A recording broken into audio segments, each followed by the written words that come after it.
Hello everyone, welcome back to my channel and दोस्त one you welcome to my channel. So आज की video में मैं आप लोगों से शेयर करने वाली हूँ how I am covering my backlog as many of you requested me कि मैं आप लोगों से बताऊं कि मैं किस तरीके से अपना बैकलॉग कवर कर रही हूँ। बिकॉज मैंने रिसेंटली ही फिजिक्स वाला सर का ज्वाइन किया है एंड वो भी काफी लेट हो चुका है।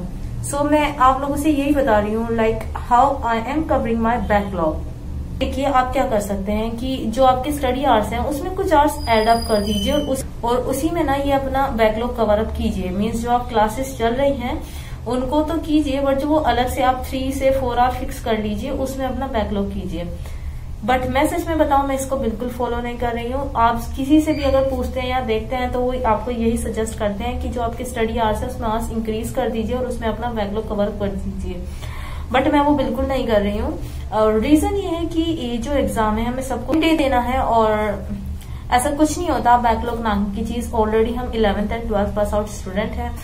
सो बैकलॉग क्या होता है? पीछे का छुटा हुआ। अब जब हम ऑलरेडी 11th 12th कर चुके हैं तो पीछे का तो हमारा कुछ छुटा हुआ है नहीं। ये तो सिर्फ हमारे कॉन्सेप्ट को स्ट्रॉन्ग करने के लिए हम कोचिंग लेते हैं नीट का एग्जाम क्लियर करने के लिए।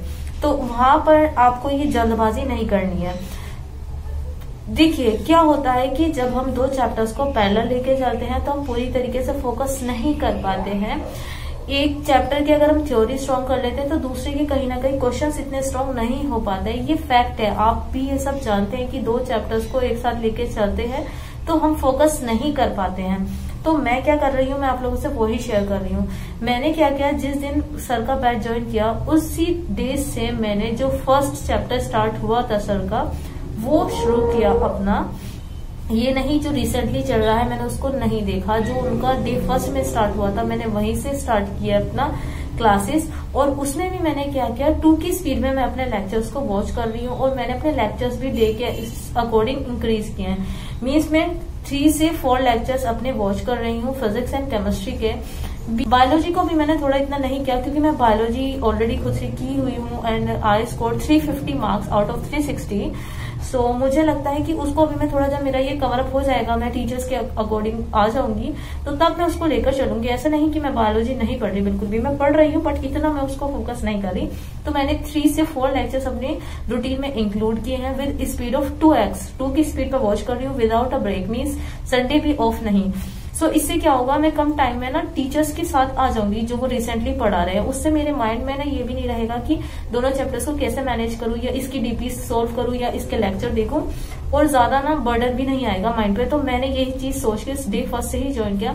एंड देखिए ऑनलाइन का यही तो बेनिफिट है कि हम अपने अकॉर्डिंग, अपनी स्पीड से, अपने डे के अकॉर्डिंग, टाइम के अकॉर्डिंग सब चीज सेट कर सकते हैं। ऑफलाइन में ये इश्यू होता था कि हम नहीं कर सकते थे। आज ये मास बहुत ज्यादा प्रॉब्लम क्रिएट कर रहा है, बट मैं ये मास नहीं हटाऊंगी। तो ऑफलाइन में ये सब चीज होती थी कि जो बैकलॉग होता था वो बैकलॉग ही रह जाता था और टीचर जहाँ से स्टार्ट करा रहे हैं वो पढ़ना पड़ता था। बट ऑनलाइन में देखिए यही तो बेनिफिट, आप इसी का तो बेनिफिट उठा सकते हैं कि जो क्लासेस में आपका बैकलॉग है वहां से ही आप उसको कवर अप करना शुरू कर दें। आप भी ये चीज फॉलो कर सकते हैं। मैं ये नहीं बोल रही कि आपको भी करना है, बट मुझे बहुत ज्यादा कन्वीनियंट लग रहा है, बहुत ज्यादा बेनिफिशियल लग रहा है कि जो चैप्टर्स स्टार्टिंग से मैं कर रही हूँ अपनी फास्ट स्पीड से। मेनली टीचर्स 1 लेक्चर हमारा पढ़ाते हैं, उसमें भी ऑफ भी रहता है उनका संडे में, और स्पीड भी उनकी कम रहती है। लेकिन मैंने स्पीड भी बढ़ा दिया और लेक्चर्स भी बढ़ा दिए हैं और विदाउट ब्रेक। तो मुझे ये है कि मेरा टारगेट है कि 15 दिसंबर तक मैं टीचर के साथ हो जाऊंगी।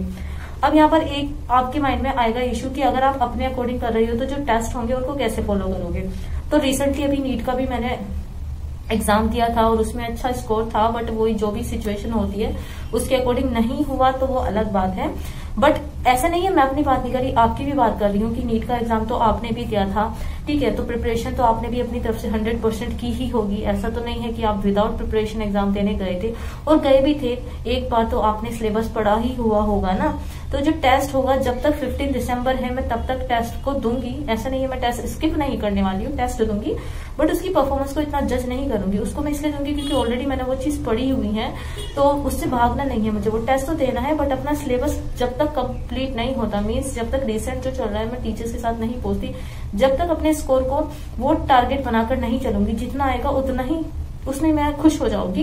बट हाँ, मैं टेस्ट जरूर दूंगी। टेस्ट को आप भी स्किप मत कीजिएगा। आप लोगों के माइंड में ये रहता है हमारा सिलेबस नहीं हुआ, हमारा बैकलॉग चल रहा है या हमने लेट ज्वाइन किया है, तो जब हम टीचर्स के अकॉर्डिंग आ जाएंगे या टीचर्स के जितना उन्होंने कराया उसको अच्छे से कर लेंगे, हम टेस्ट देंगे। 3 आवर्स अपने वेस्ट क्यों करें? सी गाइस, ये 3 आवर्स वेस्ट नहीं होते हैं। ये रियलाइज आपको बाद में कहीं ना कहीं हो जाएगा।